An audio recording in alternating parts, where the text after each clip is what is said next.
So anyway, I like to say I was raised under a rock. My dad was a pastor. We ran a little church, and of course, and then you met me, and you realized you really were not raised under a rock. Well, you were raised on the same rock I was. We were just. I was raised under a different rock. A different rock, but same kind of rock.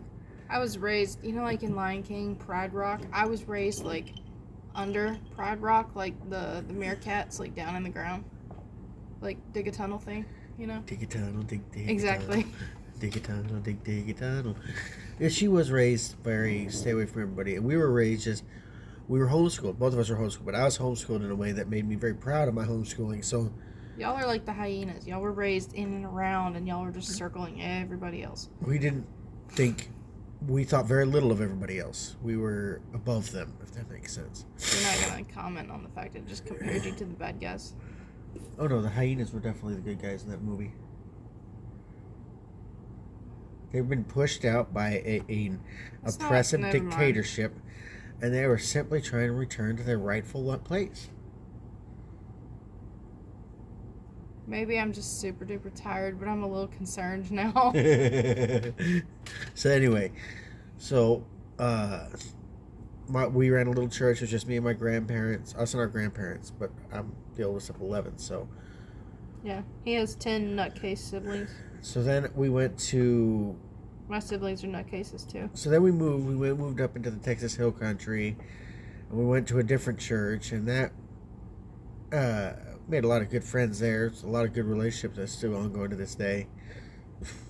Oh, which, by the way, we need to tell Little Bear we're moving. Oh yeah, we need to also tell the Podcas. I did tell the Podcas. We're going to have dinner with them one day before we go. So we got a lot of good friends. And then, so that was the coming out from under the rock. And during that time, I started dating a young lady, and we got engaged. Who was not me. It was not her.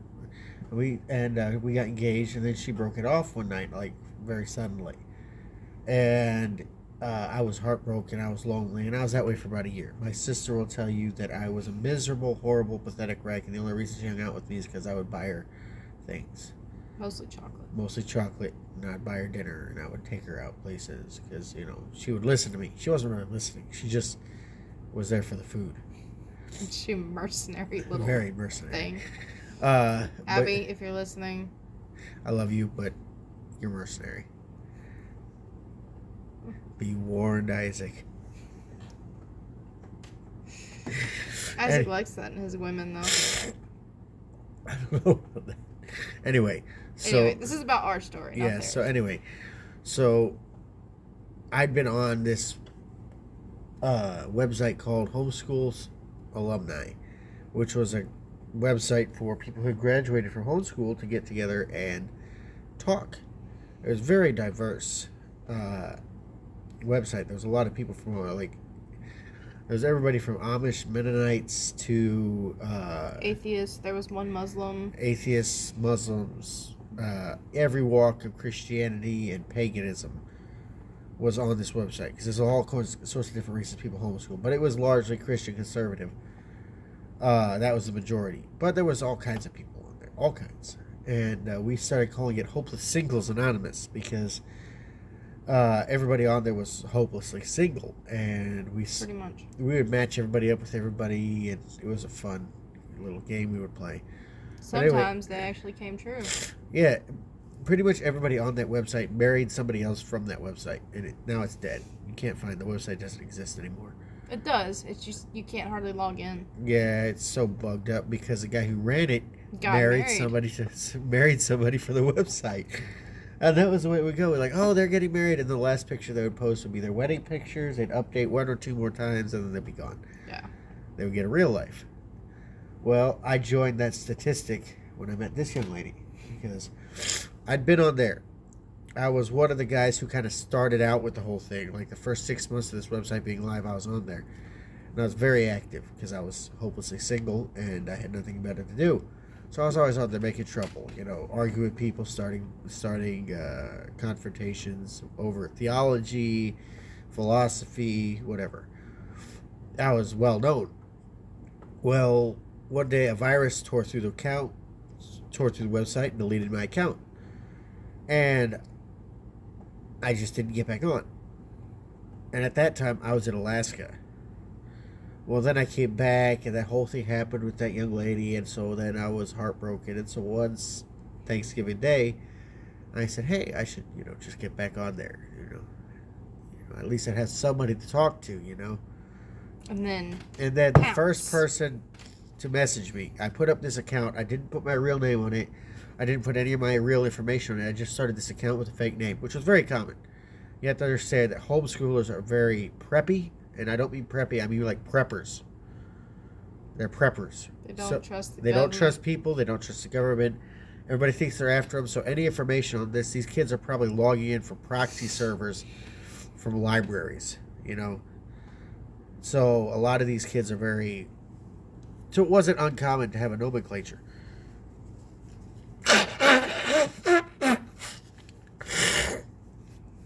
So I had this fake name, and not a picture of my face. It was a picture of a knife, and so there was literally nothing to go on.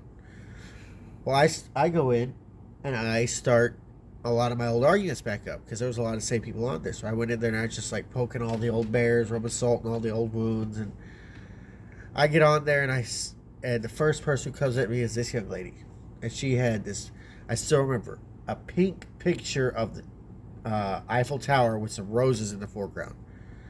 And her name was Charade, after the 1963 Audrey Hepburn, Cary Grant movie. One of the best movies ever made. It's a Hitchcock movie. It's not a Hitchcock movie. Isn't Yes, it is. It's a Yes, it Hitchcock movie. is. Yes, it is. Go watch it. So anyway, it's a great movie. So her name was Charade, and I got on there, and I was like, and she's like, "Are you Alan Hepworth?" And I was like, "Yes. How did you guess?" And she said, "You just talk like him, and you went right back in and rubbed salt in all the old conversations that had been dead since you left."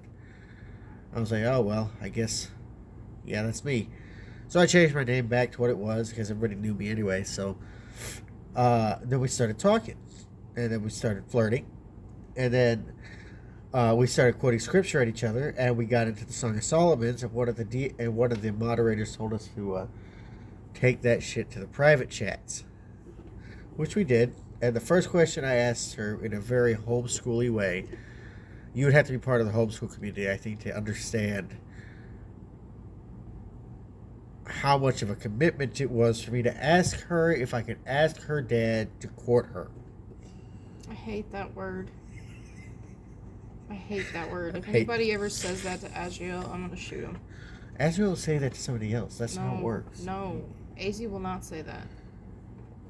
Courting is dating. It's just that in the homeschool community, there's a bunch of fancy, nonsensical rules about and words what and you things. can and can't do. Courting is dating. It's just homeschoolers have this idea that when you date people, you're also sleeping around. But courtship is basically you're courting one person, you're dating one person with the intent of marrying them if it all works out. There will be no sex, there will be no hanky-panky, and all of your conversations will be very, very pointed towards the idea of getting married. We were barely allowed to hold hands. That didn't stop very much, did it? But anyway. And also, you will be chaperoned at all times. Most of the time, that was my, 13-year-old brother. Who managed to fall asleep at the most convenient times. Oh, yeah. He was a great chaperone. Awesome chaperone. Thanks, Jacob. But, as it is, I went up there we talked for a month. I asked her that. Birthday. Her birthday hit, and she turned 18. So I was 20. I was 22. She was 18, and I went up to Mississippi, to see her, and that was over New Year's. I went up there over New Year's, and we won the last post of the year award on HSA. We were the last post to post on HSA of 2016. It was 2016. And we stayed up all night to do it too. Mm-hmm. My dad was pretty annoyed because he stayed up with us. Yeah, her dad was our chaperone, and he fell asleep. He had to go to work the next day. And he fell asleep. I mean, he knew what he was getting into. We told him what we were doing. Yeah, I know, but he was still pretty annoyed. He did have to go to work the next day. We did not force him to do that. Your mother could have done it. Any of your siblings were begging to do it. I'm not saying we did. I'm just saying. Anyway, so we did that, and I spent about a week up there, and then I came back, and when I came back, I was talking to my mother, who's hopelessly romantic. Even though she'll lie tonight. Anytime, oh yeah, she'll lie, but I'll say, oh, this girl, like, she's this, she's that, because she was like already keeping her own home up. Perfect. She was. Now I'm just kidding. She was cooking like I ate the best spaghetti I'd ever eaten that first night I came, and then every meal I made one meal, and after that she cooked everything else, and it was all amazing. And I'm like, wow, that's a good first step, right? And then she was very respectful of her parents, even though her mother was not a very nice person. Her mother was crazy, but then she is. But then she was over there, and she was like, that's not all me. Look, it's just, I live here, and I had to put up with that. Clear your nose. So,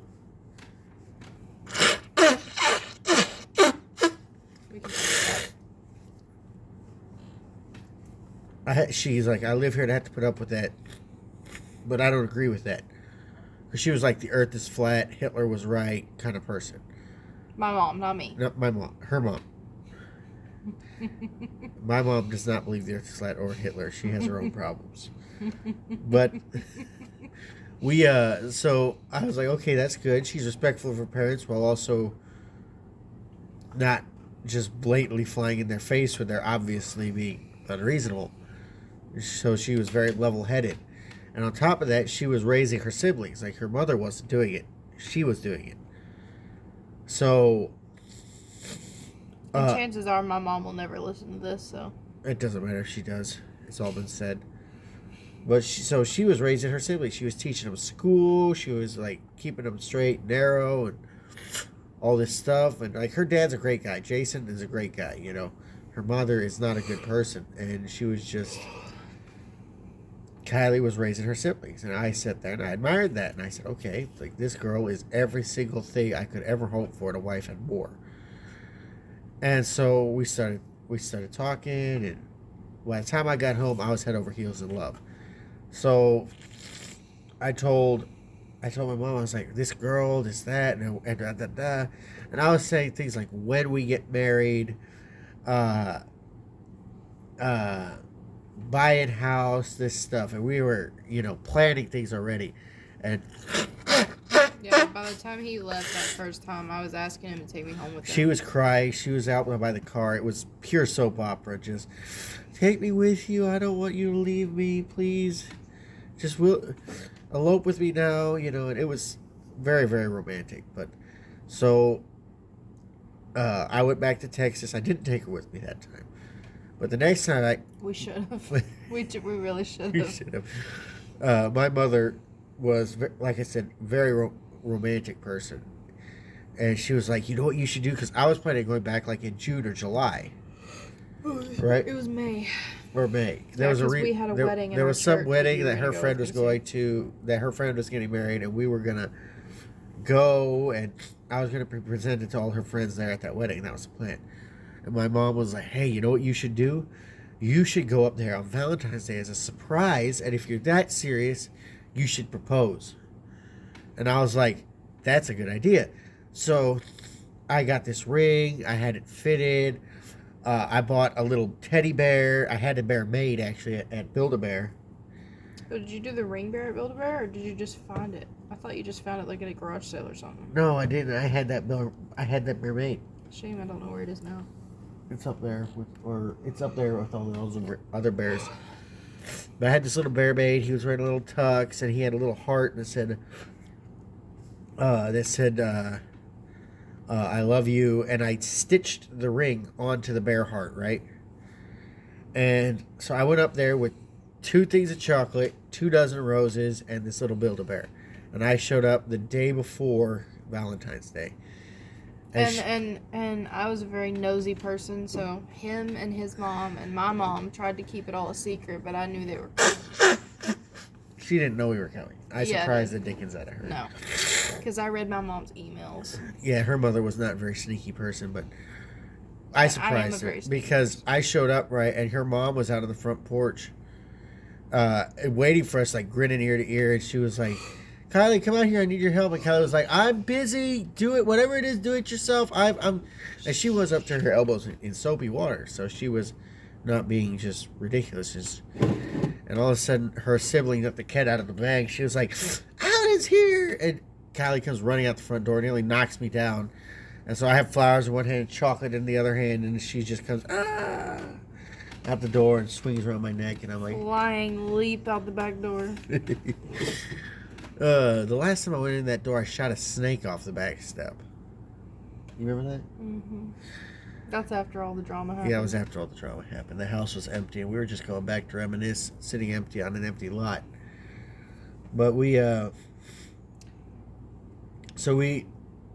next day, I get her up at 6 a.m. She is not a morning person. Mm-mm. And I drag her out into the living room, right? And I give her this box of chocolate to wake her up.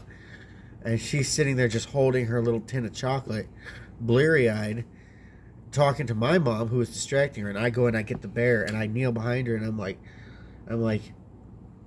"Hey, Kylie." And she turns around and looks at me. And I said, "Will you marry me?" And she didn't bother to answer me. She did not bother to answer me. She just like dove down around my neck and was hanging like, imagine like the fairy princess, feet kicking up off the ground, swinging in a circle around my neck, squealing in delight. That's what she was doing.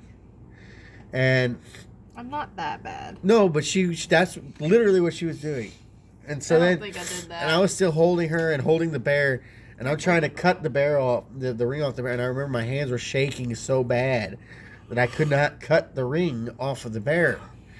Finally, I got it off and I put it on her finger and we took a little video. And this is the part that makes me angry to this day.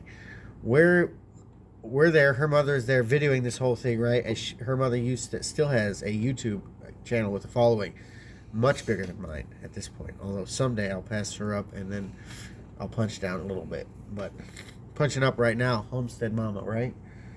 It's not Homestead Mama anymore. It's not? What did she change it to now? Melissa and Little Ben. If you want to see some craziness, go watch Melissa and Little Ben and realize that woman is one of the best manipulators you'll ever see on YouTube.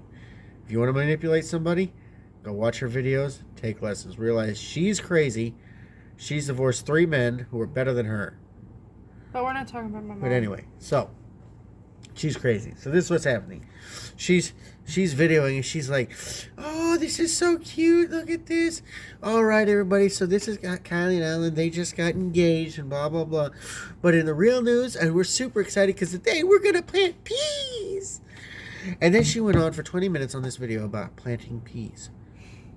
So her oldest daughter getting engaged. Her oldest child getting engaged. Footnote. The real thing today is it's time to plant peas, people. That's okay. I was used to it. Anyway, that pissed me off right then and there. But anyway, so we go up, and I was up there for another week, and I come back to 3 days. I was okay. So three. It was what? Only 3 days.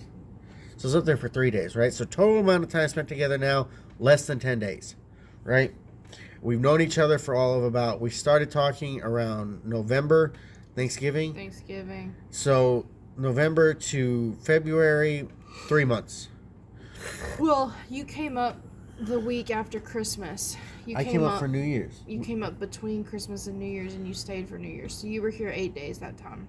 Okay, so 11 days. And then you came back at Valentine's Day. So total of 11 days, Look, 3 months total. Man, we probably talked 50,000 hours. Continuously talking on YouTube. And we need to do a little texting. But calls. we need to do one day like advice to young people who are talking, because that's something that's overlooked a lot.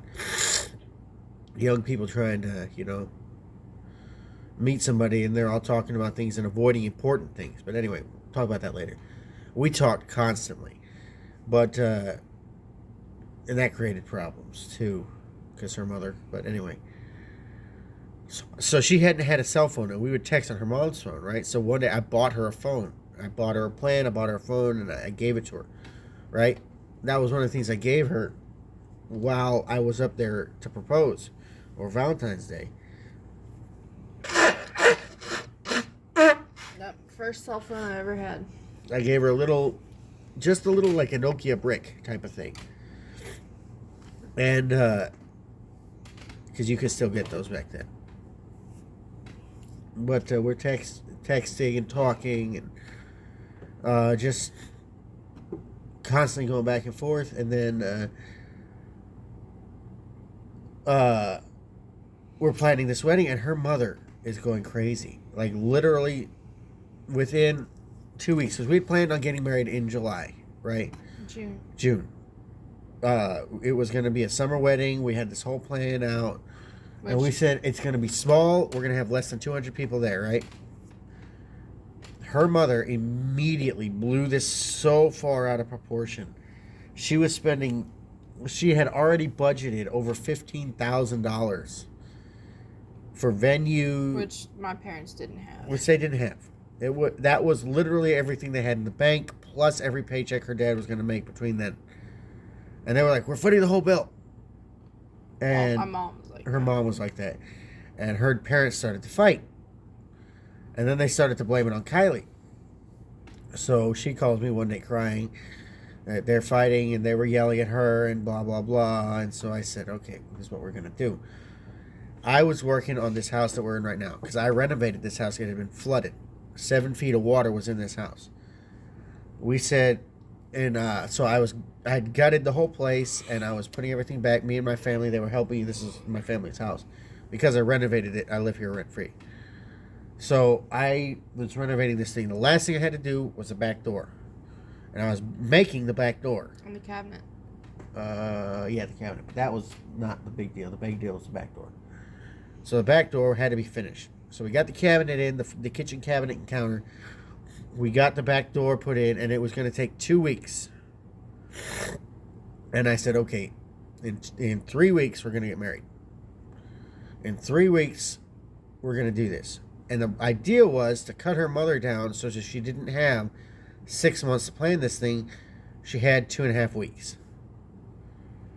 So that's what we did. We called her parents, got them on the phone that night and said, look here, this is the thing.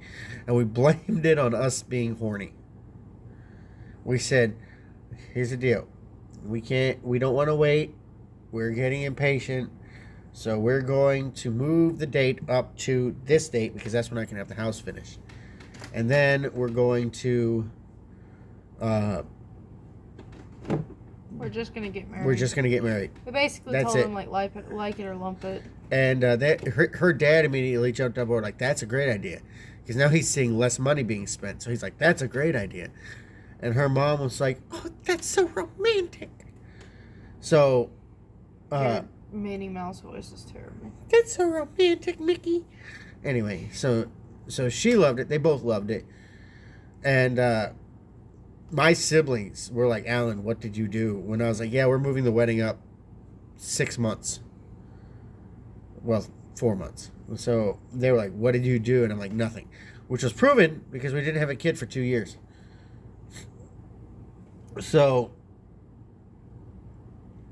we went up there and this whole thing was put together. Like 4 or 5 people from my family showed up because they were having to come from Texas, and most of my extended family couldn't make it. So besides my family, which is and a lot of people anyway, my grandparents showed up, and that was it. And not even all my grandparents, because my dad's mom couldn't make it because she was elderly and not well. She was housebound. She was housebound, basically. So yeah, there was 82 people at our wedding, and like 15 of them were for me. Mm-hmm. The rest were all mine. Yeah. My brother was my best man. Her brother was one of my groomsmen, and then I had one other brother be another groomsman. No, because you had Titus, Caleb, Jacob, and Daniel. Oh, yeah, that's right. So my And brother I was my had- best man. Her brother was my groomsman. Two brothers were my groomsmen. Her youngest brother was the ring bearer. One of them. My youngest sister was the ring bearer. And then she had my sister as... Jackson and Daniel were the ring bearers. Brinley and Autumn and Abby were the bridesmaids, and Daisy. And then Anna and Chloe were the flower girls. Something like that. At any rate, it was all very cute. Hay bales outdoors by a lake, very memorable. Cherry blossoms. Cherry blossoms. It was very pretty. Sweet. And it only cost $1,500. Mm-hmm.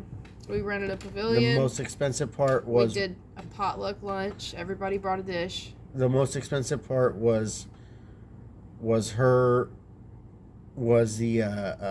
cabin that her mother rented for us for the wedding night. Which was nice because it rained. That wasn't even the most expensive part. The pavilion was the most expensive part. Oh, really? I thought it was the cabin.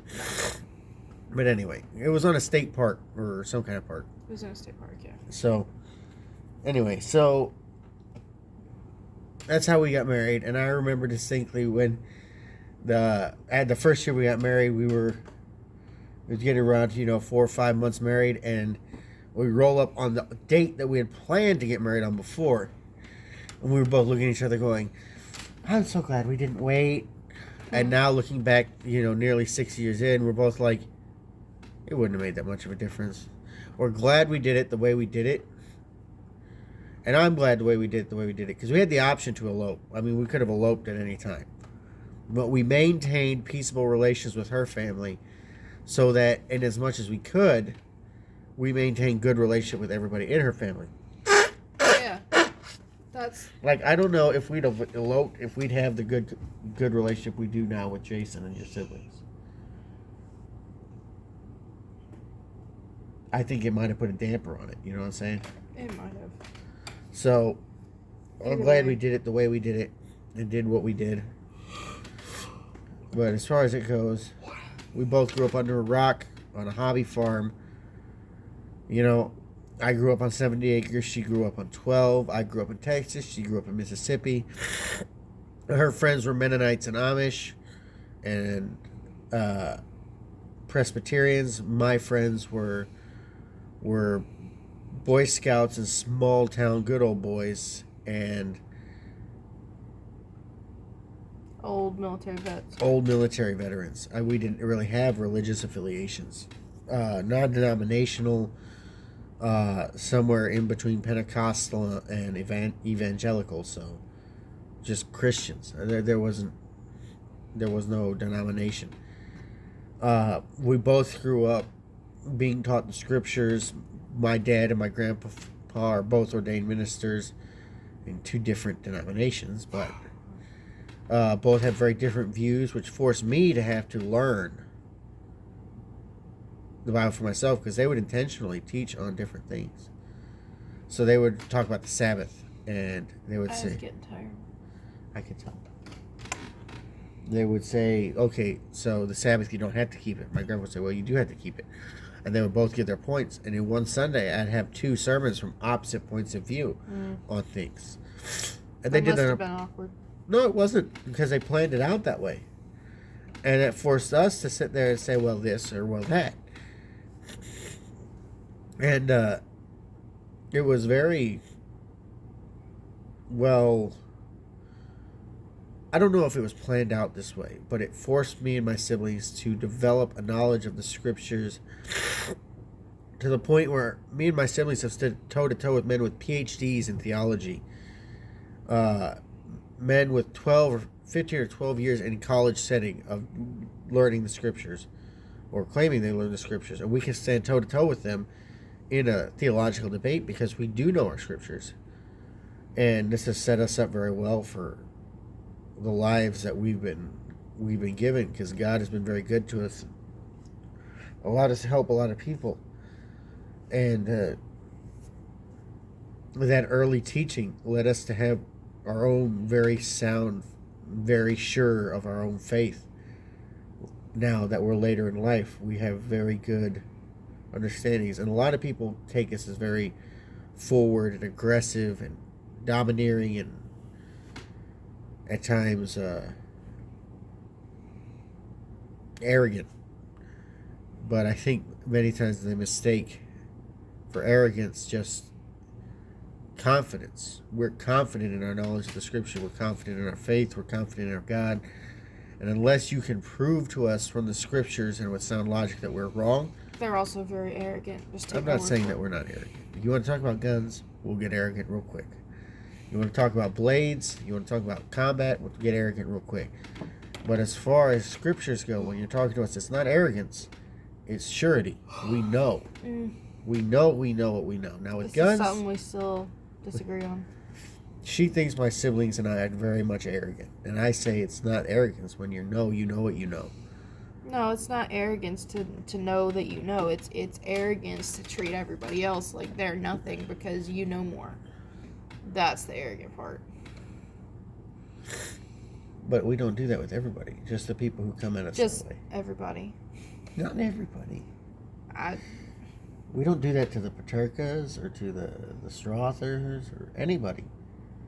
Only have people to call these names out. because they're good friends of ours, and we don't treat them that way. Mm-hmm. Okay. But I'm saying, if you come at us like some of these people have done, like here's a name you can call it, Philip Telfer, who wants to stand toe to toe with the Hepworth boys and tell us we're wrong. Mr. Telfer is wrong. Well, I'll stand toe to toe with you too and tell you you're wrong, and y'all still do that to me. So Iron sharp as iron. I love you. I'm tired. Anyway, we're coming up on 30 minutes, so we need to do a how-to or something. Why don't we just cut it here and then do a how-to tomorrow? Because I want to edit this tomorrow. We can edit it. The how-to will take us 10 minutes. And the how-to will take us 10 minutes. We might as well do it tonight. Because I can't stay awake anymore. I was falling asleep. If you go back and watch the video, I was falling asleep. All right. Well, we're going to do a how-to now, guys, so we'll be back in about 35 seconds, I think. Right as soon as we figure out what we're going to do. We might do how to, I don't know, go to bed on time. Set an alarm. How to set an alarm on your phone. All right. All right, y'all. Talk to y'all later.